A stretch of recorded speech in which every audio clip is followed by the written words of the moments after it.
Okay, RP, for the last 50 years, you've kind of owned the Indianapolis Motor Speedway.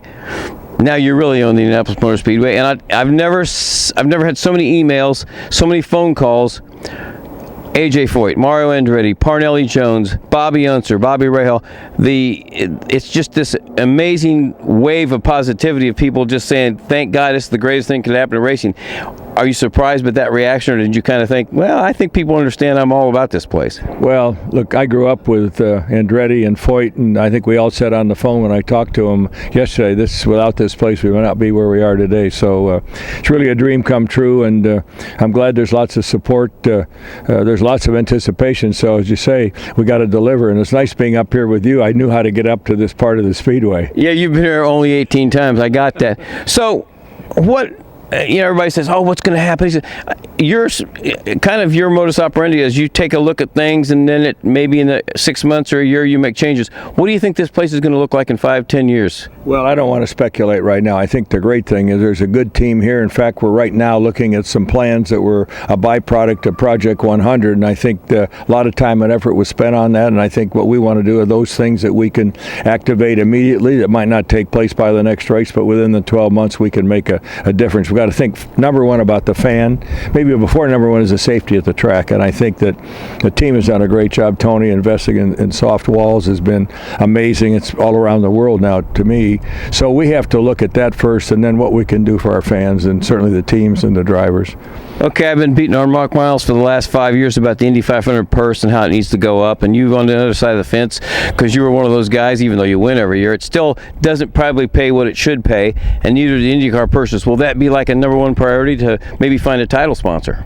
Well, we need always a title sponsor. It's good for all our races across the whole circuit. I think what we have to do is look at the economics of the sport. I've talked to drivers, I've talked to team owners today, and certainly the Motor Speedway is going to pay its part, and our goal is to also build the same capability and more revenue for the teams. Do you, what's your philosophy? Do we have too many races at the Speedway? Do we need more? Do you want to keep the NASCAR race? Is it too early to talk about all that stuff? Well, I want to keep the NASCAR. After 27 years, why wouldn't you? I think that... attendance. Attendance. Well, listen, that's one of the things we're working on. Maybe we'll have a trick for you for the Brickyard. 6 tickets for the price of one? No, nothing. We don't give anything away here. You know that, don't you? We didn't get here by giving stuff away. True. We got to have value that you want to buy. Right. So, do you think... RP, all the fans are like, oh, Roger, the first thing he's going to do is put lights up and they'll run the Brickyard at night. Is that feasible? Well, I think you got to look at that. It's probably a $20 or $25 million investment. Can we put that other places on the track to give the fans a better experience? And I think those are the things that we have to weigh. And it's so early. I've been here 2 days. Obviously had the opportunity to sit with the team and see what they think are priorities, and we're going to take those, and we hope come up with a top 10. Walking around, any observations you can share with the racing fans that will watch this? What do you like? What don't you like?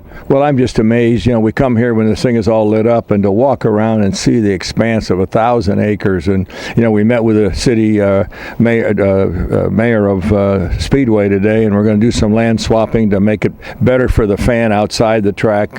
Along the front straightaway, things that we need. Those are the things we have to do, and we can do those now. And I think those are reasonable. And also, then we're looking at we talked with the mayor, we talked with the governor. Are there things that we can do to really build this entertainment zone and get more I want more utilization of this track. That would be my priority. Okay, I'm talking to Mario yesterday, and he says, there's only one person I really feel sorry for in this whole deal. I said, who's that? He goes, Kathy Penske. He goes, he sleeps 4 hours, he's gone 320 days a year, and now he's out of the Indianapolis Motor Speedway. What'd the old lady say? She said this is another opportunity, I guess. To call the girls. Hey, what about you're not going to be on the box during the IndyCar races, and you live for that. I mean, you're the guy that's here at 11 a.m. watching practice every day. Will you still try and do it at the IMSA and NASCAR races, or will you just step away altogether? Oh, no, I'm going to be involved there. But I want to be with you wherever you are during the 500, because I'll probably have the best seat then, won't I? What you're going to want to be with me is you're going to put me in charge of making the line next year, because we're going to bet on this race, and you're going to have to upgrade the Wi-Fi system. And I already told Miles I got 1,000 prop bets, and I don't think we can make a lot of money off of it, but I think it's going to raise the interest seriously in the Indianapolis 500, because if people can bet $10 on a restart, they're going to do it. Well, I guess that's coming in all sports now, I guess. I don't know how it would affect and what we would You're do. too smart to gamble. I understand that, but guys like me like to lose. Right? No, well, you are a stock no risk, market. no reward. All right, well, I can tell you this. I've been doing this for 50 years, and this is the greatest news I've ever heard, and I think the Speedway's in good hands. Thanks, Marshall. Thanks, Steve Shunk. Thanks, RP. Thanks, guys.